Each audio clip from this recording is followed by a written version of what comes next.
Peace, peace, peace, protection, and power to all of the family, no matter where you are. I want to just give you some good energy, give you some good love, right? And so we're going to be talking about an amazing topic this evening. We're going to be talking about how to destroy evil altars, destroying evil altars, and what is an evil altar to energize this vortex, to get ourselves ready and open to receive. Let's just go ahead and warm this up just a little bit. At the seed of light, Manifestation, we are true light, true light. spiritual integration. Shine. You're divine, you're divine, you're divine, you're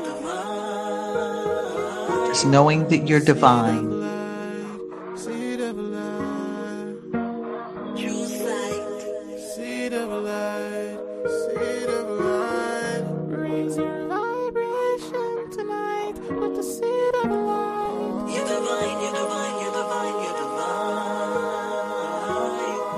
Raise your vibration tonight with the seed of light.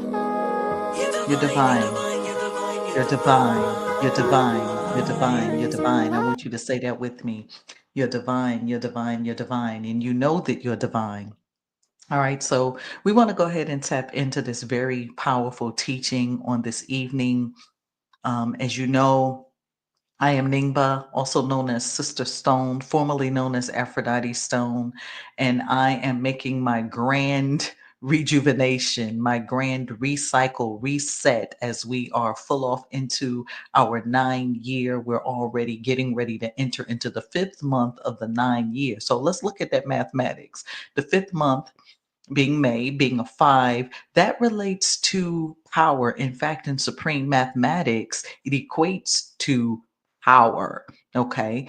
And when we look at the numerology value of it, we could be talking about personal power. We could also be talking about chaos, conflicts, shaking up some things. So this month, brace yourselves, get ready, because remember, some months are going to be a little bit more challenging than others, just based off of the currency that they bring and the vibration and the tone that each particular month has as far as energetic wise, right? So we're going into this five. Fives generally are related to chaos, some sort of upheaval, some sort of a deep dive, an inner dive going in. So I think that now bracing yourselves as we're moving through the stability, building the foundation for what's to come. That's what the number four is about, right? It's about, stability, foundation, groundation, 4 points,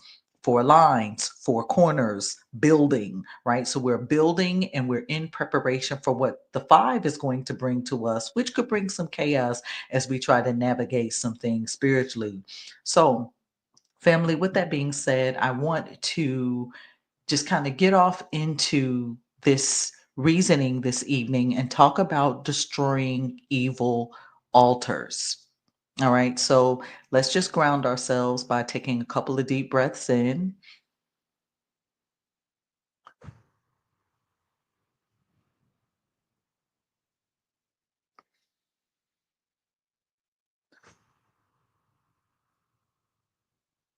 Now, this is not going to be a fear based teaching, okay? This is going to be more of a soul awakening, all right? We are not here to chase shadows. We are not here to do anything of that sort, but rather we are here to reclaim the light. We're here to reclaim our light. Now, one of the things that we need to remember is that at all times, we have the power, right? We have the power. We hold the power, right, to control what we allow in or out of our experience. Okay, so the inspiration for this reasoning or this discussion is I received a message from a client who is concerned. Okay, and this was a recent email where this sister is concerned that she has been the victim of an evil altar. She's aware that she has been on someone's evil altar for the past 3 years and that someone has been stealing or siphoning her power.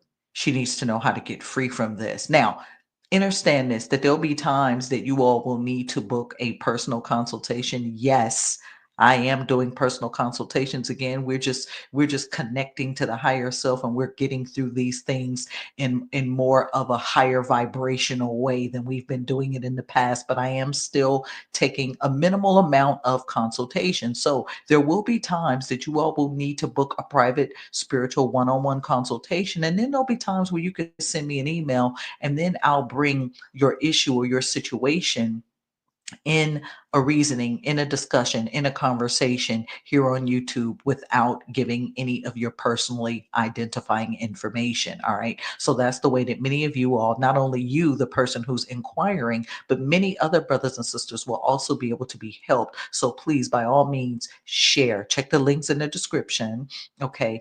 And share this reasoning, this particular reasoning, and also make sure that you hit us up and let us know what you're going through. If you don't have money necessarily for a session, then I may still be able to help you get some clarity and gain some clarity through a YouTube reasoning. All right. So this is for that sister, and I hope that she gets some clarity as well as many of you. Now, one of the things that we need to understand or understand when we talk about evil altars is that many people unknowingly operate under energetic contracts. All right. And you don't even know it.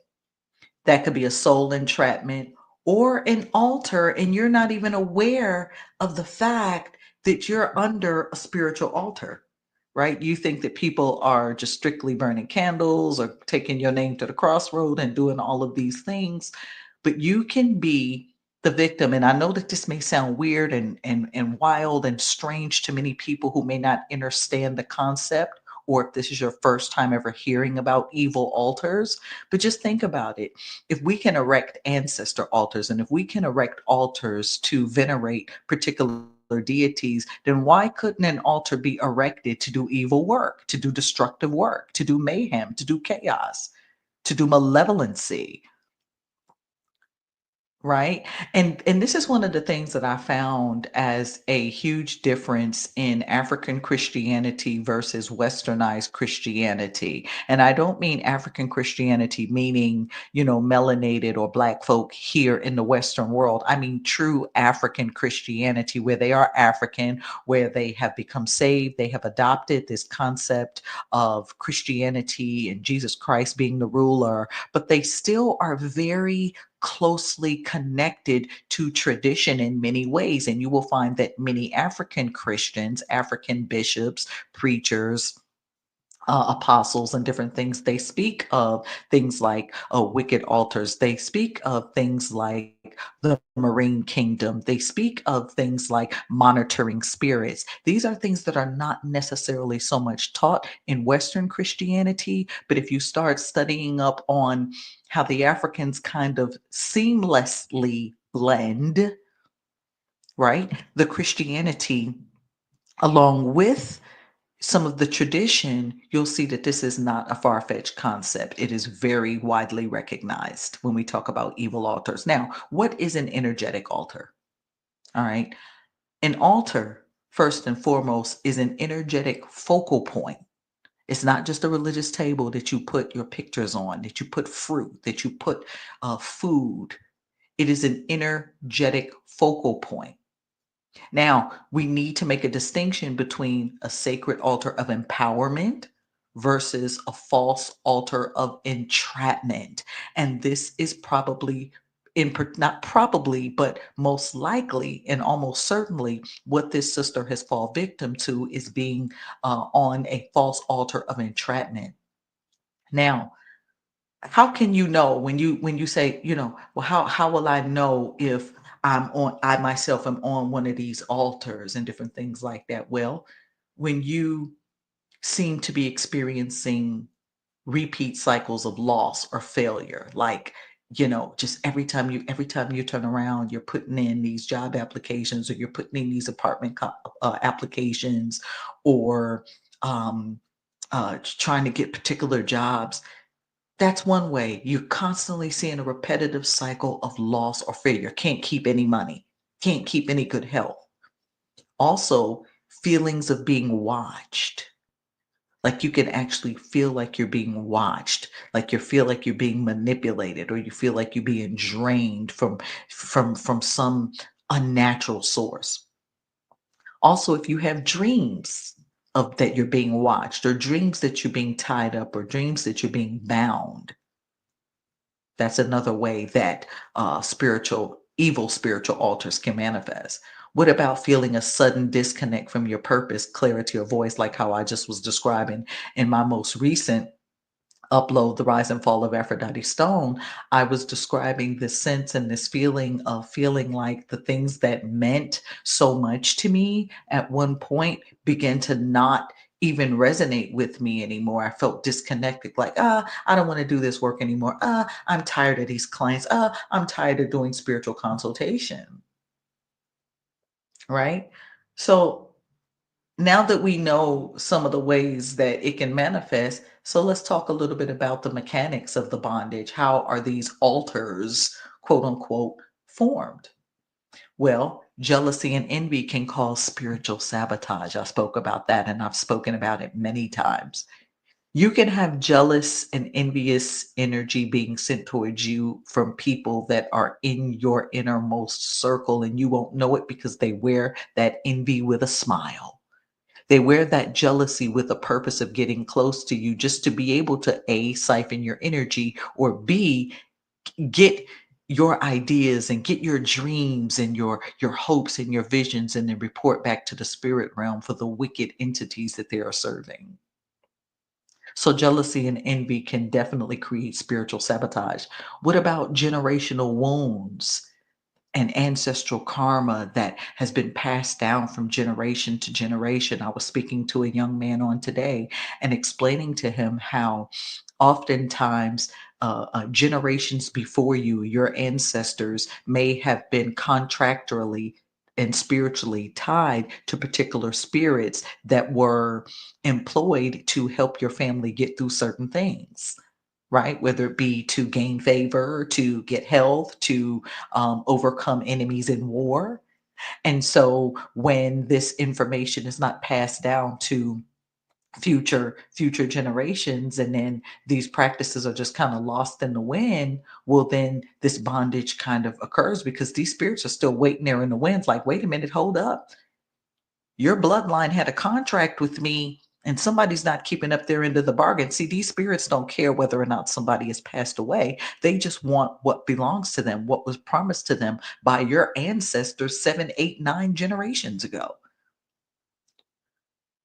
So, having past life karmic debt or unhealed trauma is another way that these evil and negative altars can be formed against you. And what about having a self agreement made in a state of fear or desperation? Many of us fall victim to this. And you say, hey, if I can get through this, I'll just, and you don't even know. You think you praying to God. You think you asking God something or some higher benevolent force, but you're making these agreements in a state of fear or desperation. You cannot be in agreement with a high vibrational spirit if you are making an agreement in a state of fear, because fear only begets low vibrational energy, right? Now we also got to talk about energetic harvesting, when someone or something is feeding on your light without consent. This also happens a lot in the spirit realm. Hmm. And then there's also this counterfeit power structure that mimics your divine essence, and is set up through spiritual manipulation. So it's almost like a mirroring and siphoning kind of system. It's counterfeit. What is a counterfeit? A counterfeit looks like the real thing, behaves like the real thing, but it's not the real thing. And yes, people can create power structures that mimic your essence and manipulate that spiritually. I'm telling you, there's a whole lot that can go on. So when you hear stories about people contacting me and saying, hey, how can I get off of this evil altar? People are stealing my power. How can I get my power back? Listen, these stories are not far fetched. Now, let's talk about some of the things that you can do. This is not going to be a long reasoning. This is going to be just enough to drop some very important jewels to start you to to start you on the path of doing a soul search, right? And so what are some of the ways? What are some things that we can do to address the fact that someone illfully or wrongfully has us on a wicked or evil altar? You can create uh or I like to say visit a divine review board or a cosmic tribunal of justice or the spiritual court. I like to call it the spiritual court, the courts of the spirit realm, or soul council of sovereignty. Much like people talk about the Council of Nine or the Galactic Federation. It helps to govern universal affairs. Well, what about the affairs that happen in the spirit realm? Who's governing that? Or are people and spirits just running around here free willy nilly? So we can go to a universal court of sovereignty, right? Because every being, each and every one of you, each and every one of us, has the right to appeal in the unseen realm. You don't need permission from a church or a priest. Your spirit is enough. Your spirit is enough. You don't have to go through anyone to say, hey, can you talk to spirit on my behalf? And if you're one of my students, then you already know I've taught you the proper way to engage spirit when you're seeking divine intervention. You can take a deep breath. All right, take a deep breath with me and let's say this. Let's repeat this statement. I step before the high tribunal of light or the high court of light. I step before the high court of light. I stand not as a victim, but as a sovereign soul. I name what has bound me. And at this point, you begin to name the things that you feel have bound you. And then you say, I revoke every agreement that has violated my light. And I reclaim every thread of power that was mine from the beginning. And I reclaim every thread of power that was mine from the beginning. It's a reclamation, family. I taught you in my most recent upload, The Rise and Fall of Aphrodite Stone, that I had fallen off the scene. I stepped off the scene to have a reclamation of my power, to have a period of close to 2 years now it's been since I've been actively on a consistent basis seeing clients. I've had to reclaim my power. I've had to call it all back into my spirit. A soul reintegration, right? Now, I want to walk you through maybe 4 or 5 steps of things that you can do to um, kind of break up these altars. Or because, see, once you acknowledge it, then the work is already beginning to be done as far as breaking it down, destroying it. You got to recognize that it's going on, because for a while you might be trying to figure out what's going on and you don't know. Then when you get the download or the revelation that someone has you on an altar, or there's been some spiritual altar erected negatively against you wrongfully, you got to recognize the signs. The first step is to recognize the signs. Recognize the signs. The second step is to identify the origin of the altar. Is it coming? You can identify that to see where it's coming from. And dreams might down give you those downloads. Having an ancestral reading, a spiritual reading with myself or someone else of your choosing, can help you to identify the origin of the altar. And memories that come up, traumatic memories, may actually reveal some things to you. And so you can have a past life regression, or you can have a past life reading or soul reading where we're able to go into your akashic records. Now, you can actually, the third thing that you can do is to petition the spirit realm for justice. And so this petitioning the spirit realm would be, okay, well, if you're a Christian, then you would say that Jesus or Elohim or Yahweh or Jehovah uh, is your judge, and maybe Jesus would be your attorney. If you are in a Buddhist tradition, then Buddha would be your judge, and then you may have another spirit guide that would be your attorney, right? And so you see where I'm going with this. You can petition the spirit court or the soul court for justice. Like, let your case be heard. Another thing that you can do to dismantle and break down and destroy these altars is by getting physically involved with it, brothers and sisters, with sound, fire, and visualization. You can beat some drums with sound. You could scream. I was talking to a sister today that said that she went through a situation where they were screaming and releasing things. Hell yes, that is a powerful way. And because when you scream, you are breaking the sound barrier in several realms. You could scream, "Get, I destroy these altars," and then you could say in whatever name makes you feel good, or you can say by the holy of holies, by the power of all that is holy and all that is mighty. You can, if you're a Christian, you would say in Jesus' name. If you are Muslim, then you would say in the name of Allah, the most beneficent, the most merciful. If you're in the Yoruba, whatever tradition that you're in, you can utilize this practice going to spiritual court. So you can dismantle a wicked and evil altar with sound, with fire or visualization. And then one of the last things that I want to mention is once you destroy it, right? Once you destroy it, you would have to rebuild it. Once you destroy something, you got to rebuild something in its place, right? So you can, let's say you want to destroy it, you can use symbolic acts like writing things down on a piece of paper and tearing up the paper, burning names. You can speak into a bowl of water or a glass of water and pour it out. You can do whatever technique that feels good to you. Okay, you can do something, because I know that you're a people that has to be hands on. You have to have your hands on something. Many of us had not reached the state of mind where we could speak it, we can put our petition to the spiritual court, let the most high deal with it and leave it alone. It's very hard when we're constantly being attacked or feel that we're being attacked, and we're seeing this physical manifestation happen in real time. It's really hard not to want to get involved and do something to protect yourself, right? So once you've been,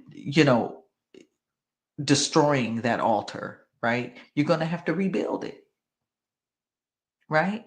You're going to have to create a new living altar of restoration. And you can use power objects, whatever those objects that mean to you, sacred affirmations, art.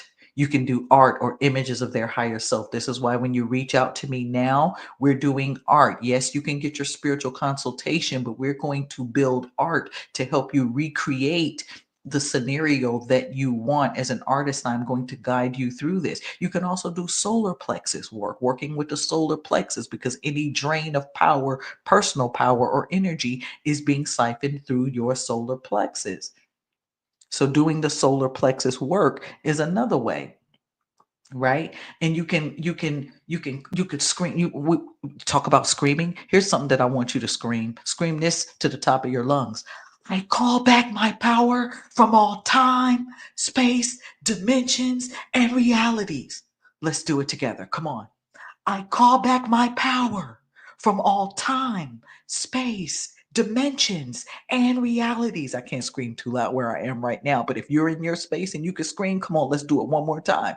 I call back my power from all time, space, dimensions, and realities, and I restore my sacred place on my own altar. So what you've got to do is, if you feel that there's been an evil or wicked altar erected against you, then what you've got to do is you got to counteract that with a sacred altar that's all dedicated to you. You ain't got to put no ancestors on there. You ain't got to put no gods, no statues, pictures of yourself, things that resemble you, things that represent healing, peace, flowers, fresh water, things that is going to re-energize your energy. Watch this, re-energize your energy, right? So if you feel personally like you've been bound or you've been tied to an evil altar, one of the things that you have to remember is that you are not broken.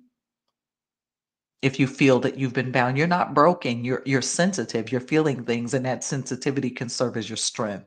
You need to trust your knowing, even if nobody else validates it. Things like this are sometimes very difficult to converse with anyone outside of your spiritualist. And if you don't have a spiritualist that you can trust, then you're just 9 times out of 10 holding this, walking around with it, not able to get it off you. Well, I'm here now. Okay. So trust your knowing, even if nobody else wants to validate that for you. Then I want you to ask yourself questions, right? So that we can pinpoint. I want you to ask yourself things like, what feels like it doesn't belong to you? What feels like it isn't mine? When you start having thoughts and feelings that you know are not yours. Hello, right? Ask yourself another question. Where do I always lose power? Is it when you're getting ready to apply for a job? Is it when you're getting ready to go on a date? Um, think about that. Where are you losing the power? At what times does this type of energy show up? Another question to ask yourself is, who benefits when you doubt yourself? Hmm. Who benefits when you doubt yourself?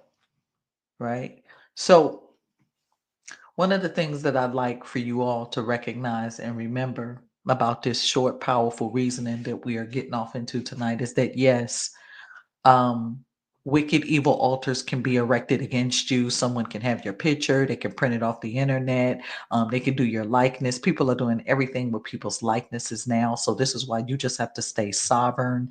You have to stay connected to spirit. That way, even in the earthly realm, when people are doing evil things like this against you and using your energy for ill and using, it's not going to have as powerful as an effect as long as you're connected and you learn how to operate within both realms. And so this is why I had to collapse the Aphrodite stone avatar and move into the Ningba, and I taught about that for those of you that were interested to know. So sometimes you have to learn how to collapse one reality or one timeline and be able to move into a next timeline, which may seem very similar but also have other differences as well, right? And there are so many clues to know when you've actually switched, because sometimes the differences and the realities are so subtle that you won't know until you actually start experiencing and feeling the weight being lifted from you. But I can definitely teach you how to do that. Okay. um so I want you to, we're going to close this segment, this teaching, this reasoning with a sacred sealing. Okay, for all of you who have felt like someone's working you and they're working you good, and yeah, people will do it. Unfortunately, we cannot turn a blind eye to some of the things that go on, all in the name of spirituality or spiritual work. So I want to close with a sacred sealing to seal over this reasoning, the prayers of protection over your life. I want you to say out loud, it is done. My light is sealed. My path is protected. My soul is unbound. And I want you to repeat that statement as many times as you need. I want you to reflect on this reasoning. I want you to begin to journal, you know, after you listen to this video, after you listen to this download, this upload. I want you to reflect on it. I want you to journal where you resonate, how you resonate. Can you pinpoint, some things that have been going on? And does it feel like you've been being watched? Does it feel like you've been being drained? Does it feel like your actions and your words are being manipulated? Does it feel like you're just constantly losing power? and make sure you rest. Okay. So I want to invite you to book your private sessions with me so that you can unravel some ancestral uh, uh, uh, ties, or if you need that good energy clearing. I want you to know that I am here, and I am rested, and I am rejuvenated, and I am probably a little bit better than ever. But we ain't tooting our own horn. We just here to do the work, and we're here to service. A sister said to me today, Ningba, you are needed out here in these spiritual streets. Well, family, I am back. I'm bolder. I am wiser, and I am ready to help you work through your issues. All right. Listen, until next time, I love you all. And as always, I leave you in the peace, love, and oneness of the infinite creator. Ta ta.